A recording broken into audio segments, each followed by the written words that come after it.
So how should the CMOs evaluate their shift in budget from the things that they've become comfortable spending in over the many years, with or without the ability to prove the results? They've just sort of become that Xerox media plan year over year, both with regards to the sort of SEM, SEO opportunity, as well as the things like social media and Twitter and whatever shows up next year.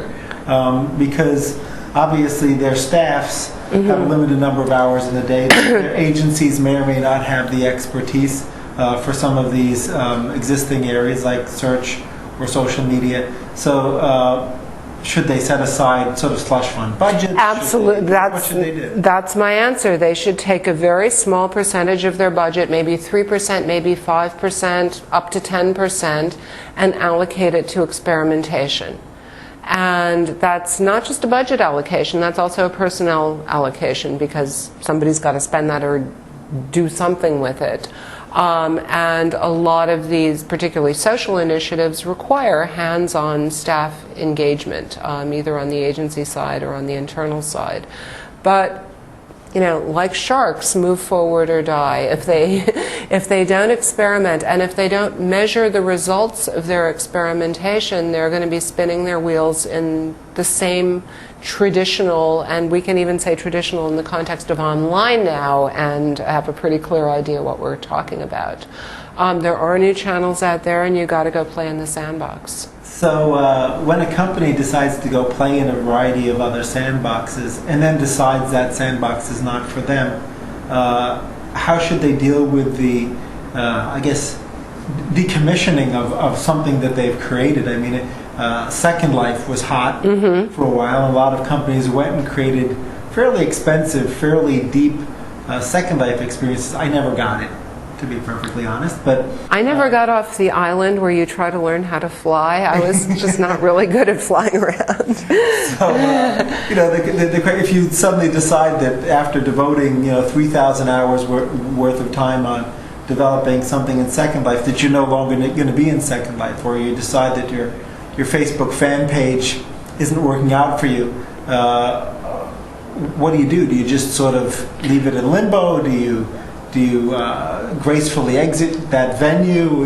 Do you try to merge it with something else and move people from your LinkedIn group to your next Well, big that thing? depends on the venue, but I think it's very important that marketers not jump on the next bandwagon of the next technology because it's there. I can't tell you how many businesses, and I've had this said to me, we need a Facebook page, we need a Second Life presence. They did it, so we need to do it. And while it is important to be aware of these new technologies and these new channels and their capabilities, the idea is to go in there with a reason and a purpose, not just to be on Facebook because Facebook is hot, or just to tweet because Twitter is hot. But if we did do Twitter, what would we do on Twitter? Why are we on Twitter? What's the value we can extract from a Twitter or a Facebook? And if you can't answer that question, you really shouldn't be there. Or maybe you can answer that question in 2 years, but not today. That means in 2 years, it's the time to try that new channel. But that doesn't mean you shouldn't be continually asking yourself those questions, and when you do come up with good answers, try and experiment with it. And if it doesn't work, you can bow out. There are ways of bowing out gracefully. There are exit strategies. For example, one of the first really big successful Second Life campaigns, and there were not many of them, was Starwood building a prototypical W hotel and having users suggest what features and improvements they'd like to have in that hotel. When Electric Artists, which is the agency that spearheaded that initiative, went into it, they already had an exit strategy, which was they would build the hotel, extract the value from it, and then give the hotel and the land, which you have to purchase in Second Life, back to the community for a charitable cause for good. Now, that wouldn't work in every marketing situation, but it's a very good example of going in with an exit strategy. And so that isn't a bad thing to think about up front too, in case something doesn't work, or in case something's just a campaign with a finite life form. Sure. Well, I mean, obviously a lot of forms of media end up, new digital media develop a potentially permanent record Yeah. of your existence within. And they can be very negative permanent records. I've seen corporate blogs. Vespa comes to mind, where Vespa decided to pay bloggers to start blogging about Vespa.